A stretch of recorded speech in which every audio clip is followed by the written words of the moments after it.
하나님 말씀 마태복음 25장입니다. 마태복음 25장.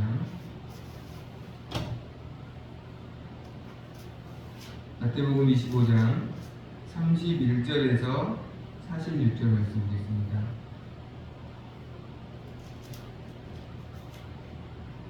마태복음 25장 31절에서 46절입니다. 한 절씩 교독하겠습니다. 인자가 자기 영광으로 모든 천사와 함께 올 때에 자기 영광의 보좌에 앉으리니 모든 민족을 그 앞에 모으고 각각 구분하기를 목자가 양과 염소를 구분하는 것 같이 하여 양은 그 오른편에 염소는 왼편에 두리라. 그때 임금이 그 오른편에 있는 자들에게 이르시되 내 아버지께 복 받을 자들이여 나와 창세부터 너희를 위하여 예비된 나라를 상속하리라. 내가 주일 때 너희가 먹을 것을 주었고 목마를 때 마시게 하였고 나그네 되었을 때 영접하였고 헐벗었을 때 옷을 입혔고 병들었을 때 돌보았고 옥에 갇혔을 때에 와서 보았느니라.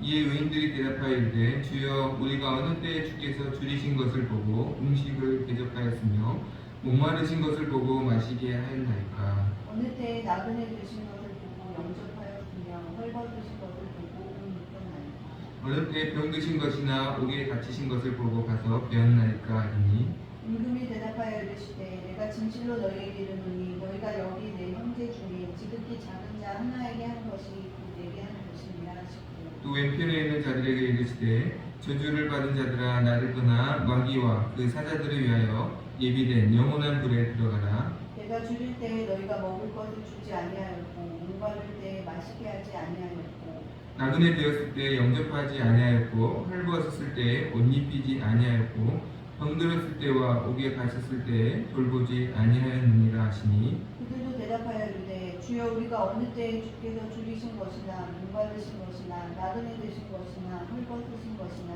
병드신 것이나 옥에 갇히신 것을 보고 공양하지 아니하더이까. 이 임금이 대답하여 이르시되 내가 진실로 너희에게 이르노니 이 지극히 작은 자 하나에게 하지 아니한 것이 곧 내게 하지 아니한 것이니라 하시니 그들은 영벌에 의인들은 영생에 들어가리라 하시니라. 아멘. 예수님께서 계속해서 지금까지 반드시 마지막 심판의 날이 올 것이다 라고 계속 강조하셨죠. 열천의 비유, 달란트 비유를 통해서 그때까지 깨어 기도하고 충성된 자가 되라 라고 주님 말씀하시고 오늘 이 양과 염소의 비유를 통하여서 마지막 때의 심판에 대한 최종적인 결론의 말씀을 우리에게 하고 계십니다. 31절 보니까 마지막 날에는 이 땅을 주께서 심판하시는 날에는 예수님께서 모든 천사와 함께 영광의 보좌에 앉으실 것이다. 그러니까 영광 중에 예수님께서 오셔서 심판주로 오셔서 32절에 모든 민족이 그 앞에 서게 될 것이다.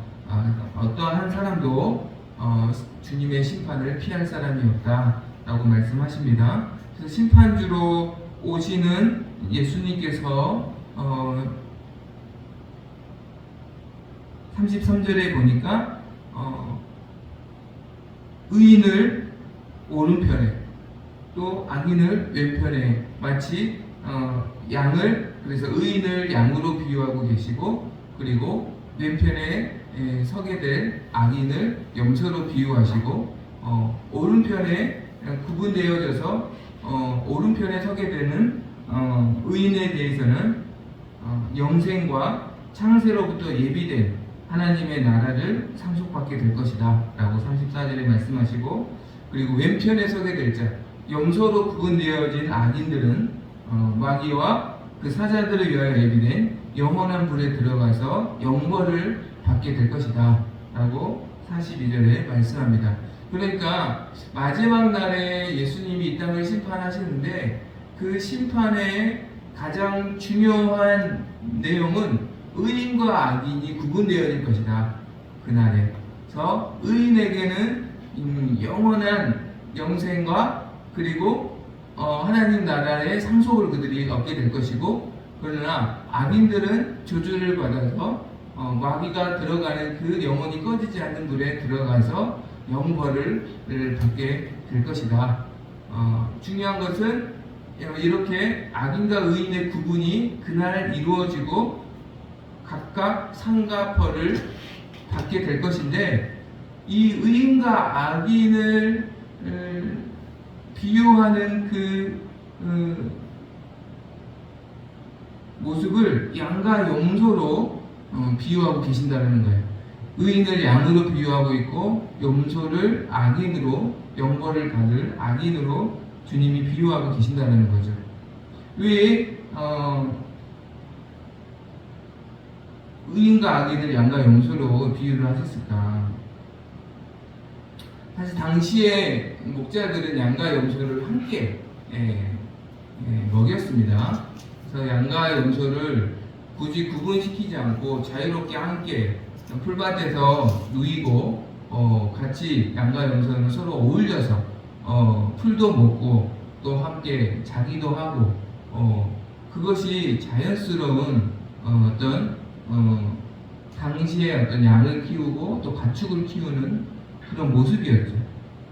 그런데 이 양과 염소의 차이가 있는데요. 양은 무리를 지어다니는 습성이 있고 염소는 독립적인 혼자 다니는 그런 습성이 있죠. 그러다 보니까 양들 사이에 이 염소가 한두 마리가 이렇게 끼어서 자연스럽게 생활을 할 때가 있습니다.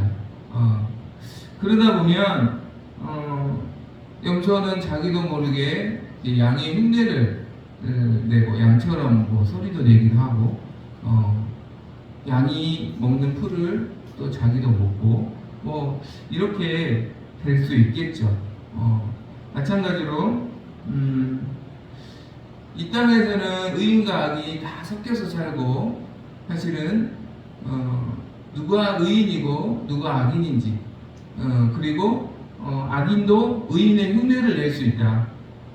그래서 자기도 마치 자기가 의인인 것처럼 그렇게 착각할 수도 있다 라는 것이죠. 그리고 의인에게 묻어가는 그러한 의롭지 않은데 묻어서 의인으로 여겨지는 어떤 그러한 삶을 이 땅에서는 살 수 있다. 그러나 마지막 심판의 때에 반드시 의인과 악인이 구분되어질 것이다. 구분되어질 것이다. 염소가 아무리 양을 흉내내어도 마지막 날에는 구분되어지는 것처럼 악인이 의인을 이 땅에서 흉내내는 것이 통하지만 마지막 날에는 구분되어질 것이다. 또 하나는 양은 온순하고 풀만 먹는 그러한 동물이죠. 그러나 염소도 식물성 어떤 그 먹이만 먹는 동물이긴 하지만 염소는 나무도 먹고 뭐 나무 뿌리도 먹고 더 많은 것을 다양하게 먹는 동물이라고 해요. 그러다 보면 양과 염소가 제한된 공간을 함께 있을 때는 사실은 염소가 양이 먹어야 할 그런 어떤 먹이까지 더 많이 먹는 경우도 생기는 거죠. 또 염소는 뿔이 있다 보니까 양은 뿔이 없어요. 그러니까 좀 더 사납죠, 염소가. 그러다 보니까 같이 모아놨을 때는 약간 양이 조금 자기 먹이도 한 번씩 뺏기기도 하고 그런 모습이 있을 수 있는 것이죠. 마찬가지로 이 땅에서는 오히려 의인이 손해를 보고 오히려 악인이 형통하는 경우도 있습니다. 그러나 마지막 날에는 의인은 상을 얻게 될 것이고 악인은 반드시 저주와 영벌을 받게 될 것이다. 그러니까 이 마지막 날에 이 마지막 날에 대한 이 예수님의 말씀은 굉장히 의인에게는 위로가 되는 말씀이기도 하지만 또 악인에게는 두려운 말씀인 것이죠. 여기서 중요한 것은 의인과 악인을 그렇다면 그 구분짓는 그 기준은 무엇인가? 양과 염소를 구분짓는 기준은 무엇인가? 성경은 바로 믿음이라고 말씀합니다.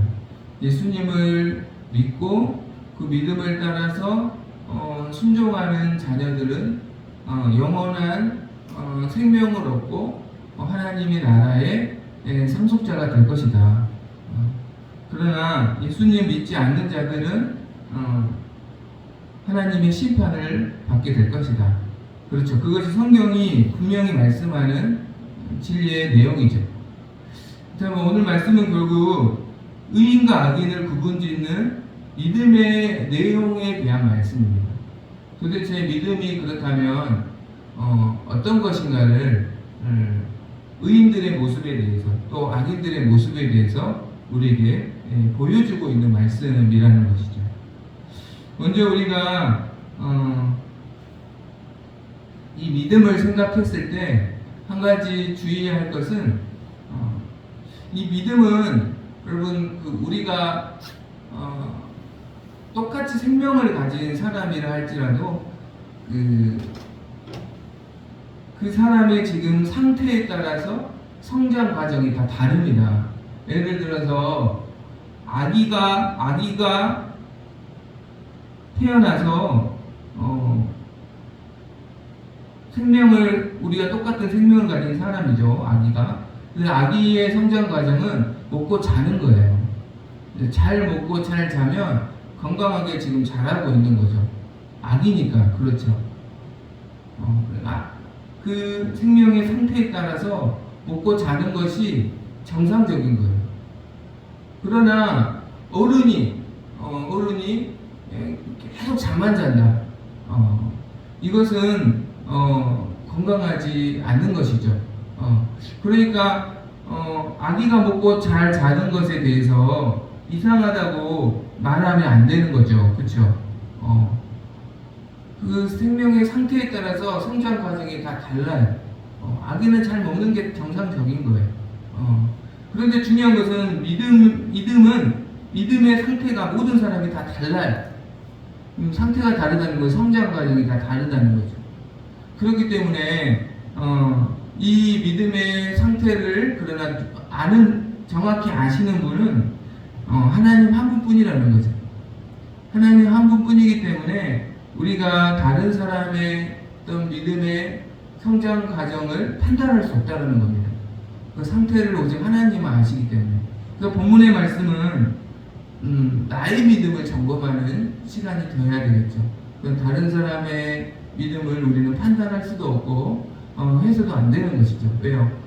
다 상태가 다르고 우리는 그 상태를 모르기 때문에 다른 사람을 헤아리기보다는 나의 믿음을 좀 점검해보는 그런 시간이 되기를 원합니다. 본문을 통해서 참된 믿음은 어떠한 모습인가? 먼저 참된 믿음은 행함이 있는 믿음이며 반드시 실체가 있다라는 것을 말씀하고 있습니다. 의인에 속한 사람들에 대해서 예수님께서 의인이라고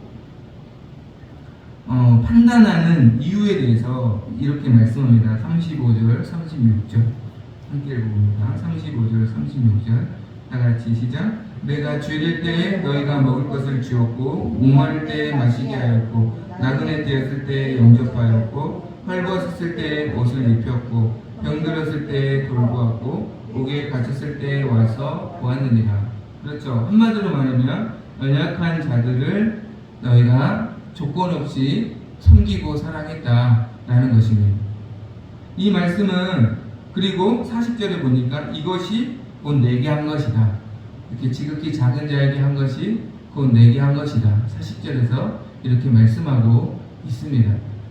이 말씀은 예수님께서 굳이 하는 사람은 다 천국에 간다라고 말씀하신 게 아니라 그런 게 아니라 예수님을 믿고 예수님을 사랑하는 사람은 반드시 형제를 이웃을 사랑하고 섬기는 모습으로 나타나야 한다는 것입니다. 우리는 오직 예수를 믿는 믿음으로만 구원받죠. 그러나 그 믿음은 반드시 행함으로 증명되어야 한다라는 것을 말씀해 주는 것이, 야고보서 2장 26절에도 영혼 없는 몸이 죽은 것 같이 행함이 없는 믿음은 죽은 것이다 라고 말씀하는 것입니다. 그러니까 이 의인들은 예수님을 믿는 그 믿음을 형제를 사랑하고 섬기는 모습으로 나타낸 것이라는 것이죠. 믿는다는 말만 하고 어떤 행함이 없는, 실체가 없는 믿음은 참된 믿음이 아니다 라는 것입니다. 하나님을 사랑하는 것도 마찬가지죠. 하나님을 사랑하는 것은 이웃을 사랑함으로 나타나야 한다라고 말씀하고 있죠. 요한일서 4장 20절 21절에 누구든지 하나님을 사랑하노라 하고 그 형제를 미워하며 이는 거짓말하는 자니 보는 바 그 형제를 사랑하지 아니하는 자는 보지 못하는 바 하나님을 사랑할 수 없느니라. 가까운 곳에 있는 형제를 사랑하지 않으면서 보이지 않는 하나님을 사랑한다 말하는 것은 거짓말이다 라는 것입니다. 즉 믿음에는 행함이 있고, 아니 더 정확하게 말하면 믿음에는 실체가 있습니다. 왜요? 우리의 믿음이 어린 믿음일 때는 행함으로 아직 나타나지 않을 수도 있기 때문에, 믿음의 싹이 돋을 때는 열매가 보이지 않는 때가 있기 때문에 행함이란 말보다 더 분명한 것은 믿음은 반드시 실체가 있다라는 것입니다. 실체에 대해서 그렇다면 좀 구체적으로 말씀드리고 싶은데요.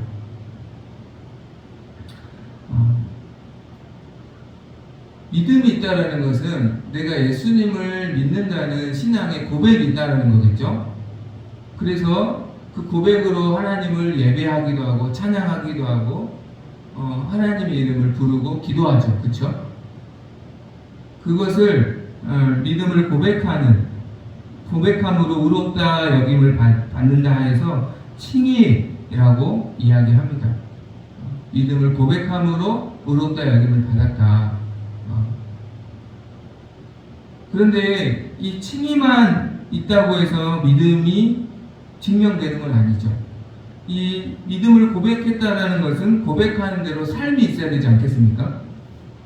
그래서 이런 과정을 예수님을 닮아가는 삶의 모습이다 그래서, 거룩한 삶의 과정이다 그래서 이러한 믿음의 내용을 성화라고 이야기합니다. 예수님을 거룩하심을 닮아가는 과정이라는 거죠. 당연하겠죠? 내가 예수님 믿는다고 했으니 믿음대로 사는 삶의 모습이 있어야 되겠죠? 예수님을 닮아가는 모습. 그리고 마지막은 무엇입니까? 다시 오실 예수님을 기다리고 소망하는, 예수님을 믿고 그분을 닮아가고 그분을 사랑한다고 하면 당연히 예수님을 기다려야 되겠죠? 그래서 예수님을 소망하는, 그 영화에 대한, 영광스러운 날에 대한 소망하는 마음, 천국에 대한 소망이 있는, 그래서 이것을 영화라고 합니다. 마지막 영화로운 날을 소망하는 그 소망의 과정, 소망의 마음. 그래서 이것을 로마서 5장 1절에서 12절은 다 이 구원의 과정이다 라고 우리에게 소개하고 있어요. 이것 전체가 믿음에 대한 내용이고, 이것 전체가 믿음의 실체라고 말할 수 있습니다. 예수님을 믿는다고 말만 한다고 해서 그 사람이 믿음의 사람이 아니라 내용이 있어야 된다는 거죠. 예수님을 닮아가는 삶의 모습이라든지 천국에 대한 소망을 이 사람이 가지고 있어야 되겠죠. 이 사람이 정말 믿음의 실체가 있는 믿음의 사람이다.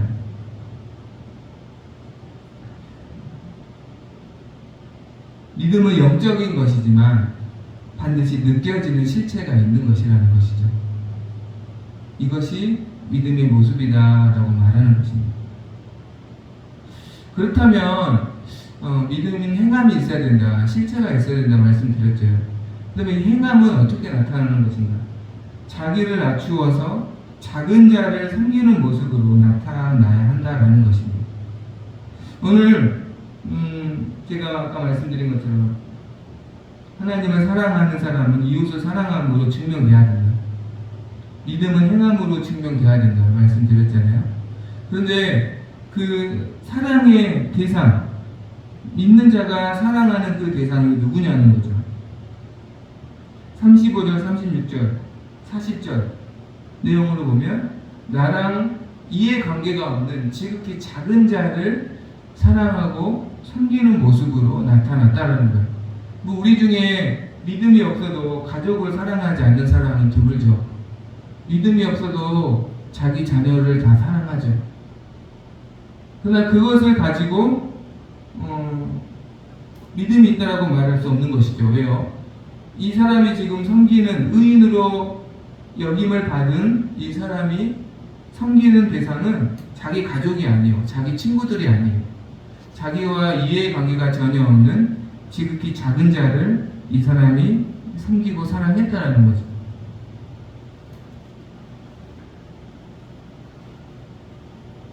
자기와 이해관계가 없는 지극히 작은 자를 섬기고 사랑하는 그 사람에 대해서 예수님은 마태복음 18장에서 어린아이와 같이 자기를 낮추고 이 어린아이와 같이 같은 자를 영접하는 사람이 천국에서 큰 자라고 말씀하신 바가 있습니다.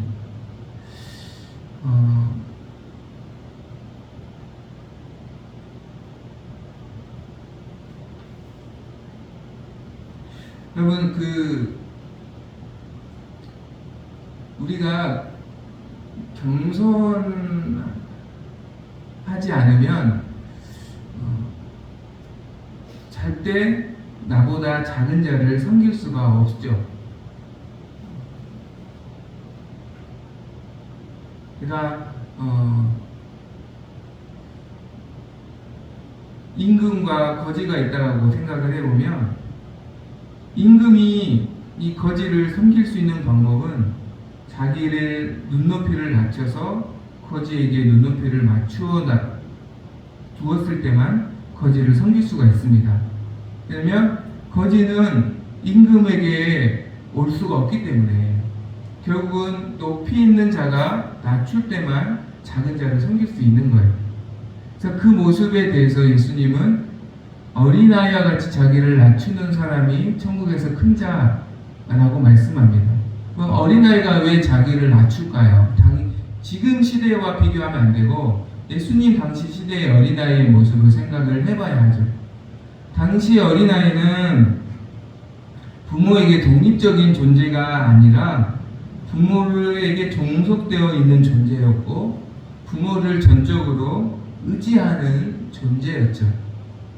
그러니까 부모의 권위에 철저히 복종하는 그러한 존재가 당시 어린아이들의 모습이었어요.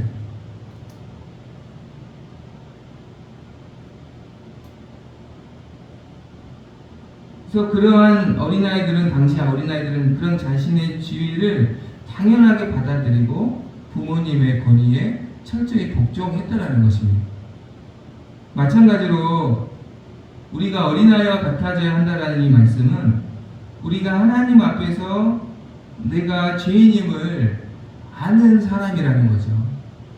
예수님의 십자가가 나의 죄로 인해서 이루어진 사건이라는 것을 인정하고 믿는 것이죠. 그렇기 때문에 나에게는 아무런 의가 없다는 것을 인정합니다.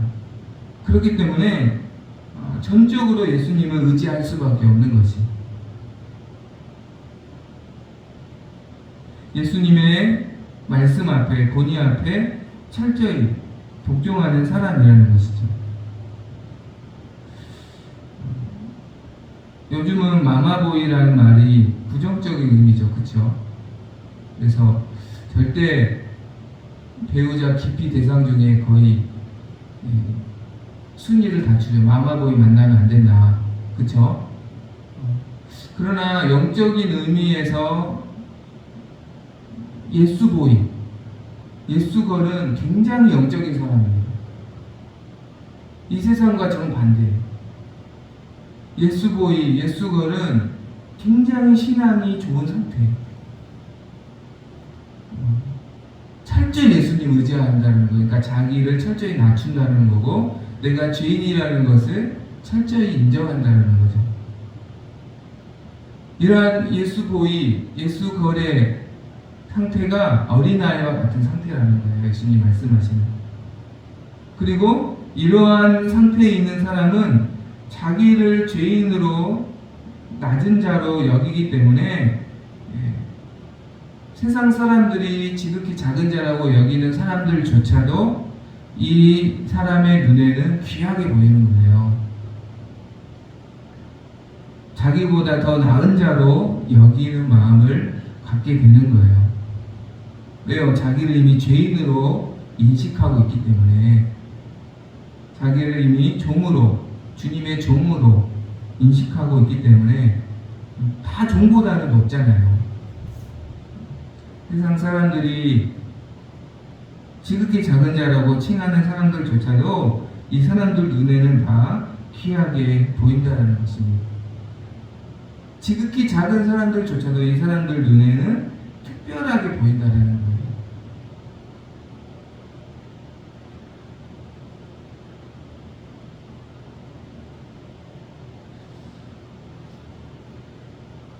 내가 지금 예수보이, 예수걸인가 아닌가를 아는 한 가지 방법이 있습니다.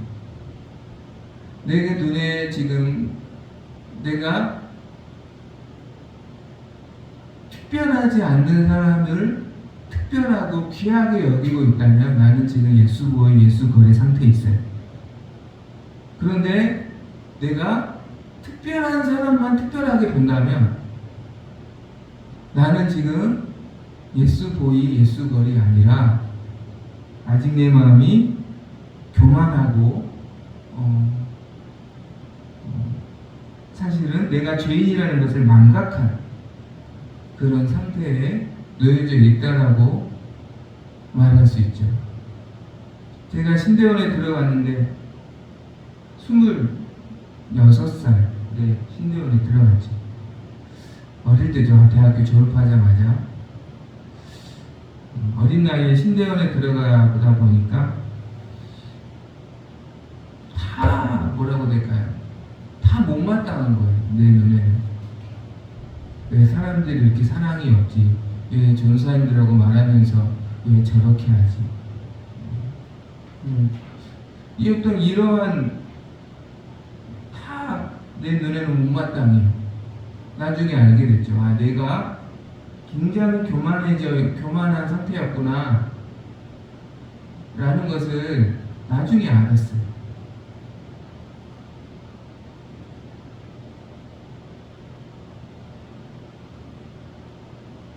내가 어느 순간에 죄인이라는 사실을 망각했구나, 어느 순간에 내가 나를 특별한 사람으로 생각했구나 라고 생각한 거죠. 자기를 특별하게 생각하는 사람은 특별한 사람만 보여요. 그러나 예수보이, 예수걸의 상태에 있는 사람은 특별하지 않는 사람을 특별하게 생각해요.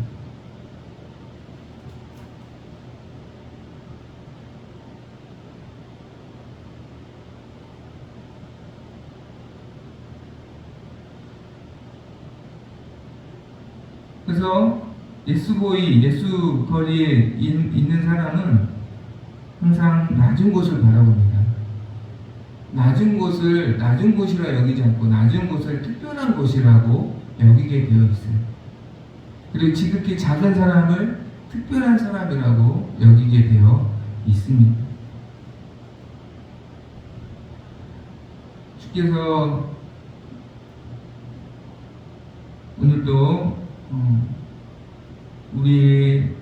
우리가 주님의 은혜 없이는 살 수 없는 존재임을 오늘도 알게 해주셔서 그분의 은혜로 내가 구원받았고 앞으로도 그분의 은혜로만 내가 존재할 수 있음을 알게 해주셔서 오늘도 낮은 곳이 특별한 곳으로 보여질 수 있기를 소망합니다.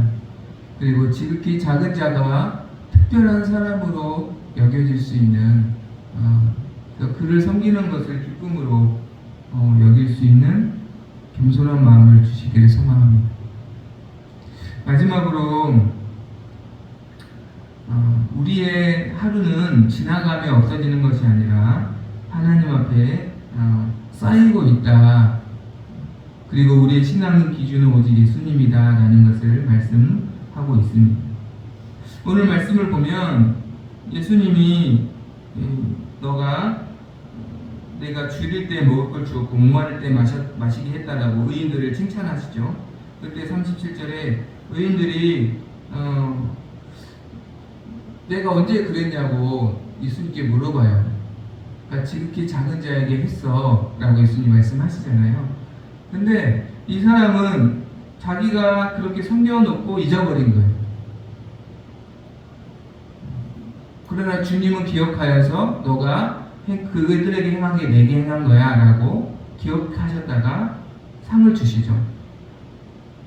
악인들도 마찬가지입니다. 악인들도 지극히 작은 자를 섬기지 않았는데 자기들은 섬기지 않고 잊어버렸어요.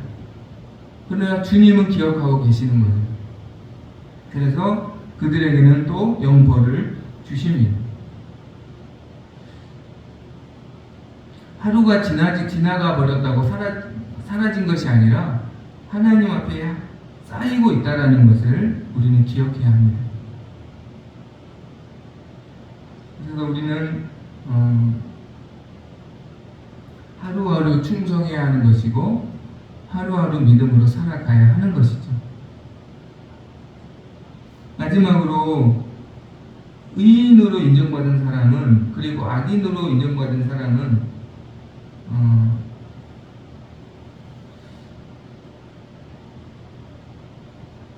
사실은 우리가 생각했을 땐 그렇게 악인이 아닌 것 같아요. 왜냐하면 이들이 사람을 죽인 것도 아니고, 그쵸? 도둑질한 것도 아니고, 가늠한 것도 아니에요, 그쵸? 크게 하나님 말씀은 두 가지로 정리해 볼 수 있어요. 하지 말라는 말씀과 하라는 말씀이에요, 그쵸? 그쵸? 크게 두 가지로 정리할 수 있어요. 이 세상에서는 하지 말라는 것을 안 하면 그래도 괜찮은 사람 축에 들어가요. 도둑질 안 하는 사람, 과속 안 하는 사람, 그쵸? 살인 안 하는 사람, 이렇게 부정주차 안 하는 사람.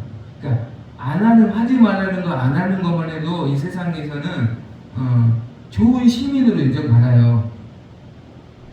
그러나 하나님 나라의 의인은 이것을 뛰어넘어서 하지 말라는 것을 안 하는 것을 뛰어넘어서 하라는 것까지 해야 하는 사람이 의인으로 인정받는다는 거죠. 약한 자를 섬겨라, 사랑해라. 이 말씀, 이웃을 사랑하라.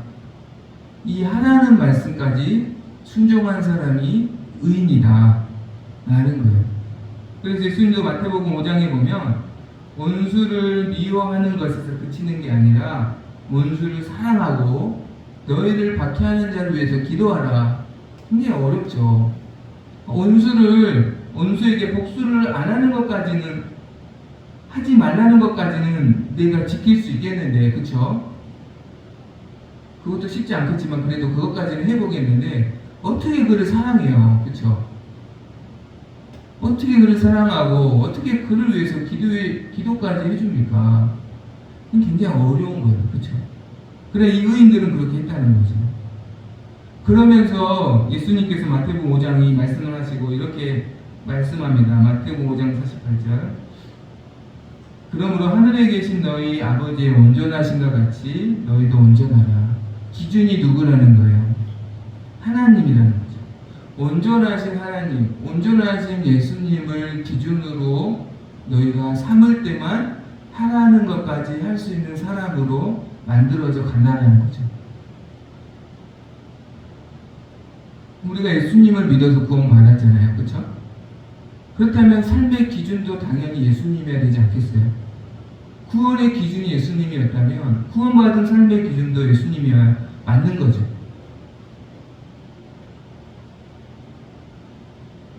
근데 이것이 어렵기 때문에 하나님 말씀까지 순종하는 것이 어렵기 때문에 많은 사람들이 기준을 스스로 낮춰버려요. 예수님을 기준으로 어느새 두었던 것을 밀어내고 어느새 옆에 사람을 기준으로 옆에 권사님, 장로님, 옆에 사람들, 신앙생활하는 사람들이 기준이 되어서 기준이 낮춰지는 것이죠. 기준이 낮춰지다 보니까 하지 말라는 것만 안 하는 것으로도 내가 굉장히 좋은 믿음이라고 착각을 하게 되는 것이죠. 그렇다 보면 삶은 편하지만 주님이 주시는 평안함이 점점 없어져 버리는 것입니다. 내 아버지와 같이 온전하라, 너희도 온전하라는 것은 너희의 기준이 항상 온전하신 예수 그리스도로 삼으라. 기준으로 삼으라는 것은 그분을 중심으로 두라는 것이죠. 결국은 우리의 삶은 우리의 중심을 따라가게 되어 있습니다. 내 중심에 돈이 있으면 결국 돈을 따라가게 되고요. 내 중심에 결국 사람이 있으면 결국은 사람을 따라가게 되어 있는 것이죠. 내 중심에, 내 기준에 예수님이 있으면 지금은 어려워도 결국은 예수님을 따라가게 되어 있습니다. 내가 그분을 중심에 두는 것을 포기하지만 않으면 그것을 내가 타협하고 그것을 포기하지만 않으면 내 안에 계신 그분께서 우리를 하나님의 말씀의 사랑으로 여러분 이끌어 가시는 것이죠. 이것을 믿는 것, 거기까지 믿음이라는 것입니다. 그리고 이러한 사람의 삶은 편하진 않지만 하나님이 주신 평안이 있는 것이죠. 그리고 결국은 하나님 앞에 상을 얻을 자로 만들어 가실 것입니다.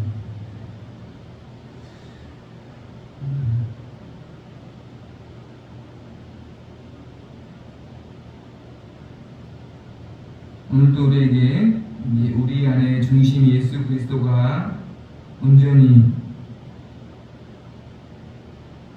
임하여 주시고 또 우리를 다스려 주시기를 간절히 소망합니다. 제가 찬양하고 기도하겠습니다.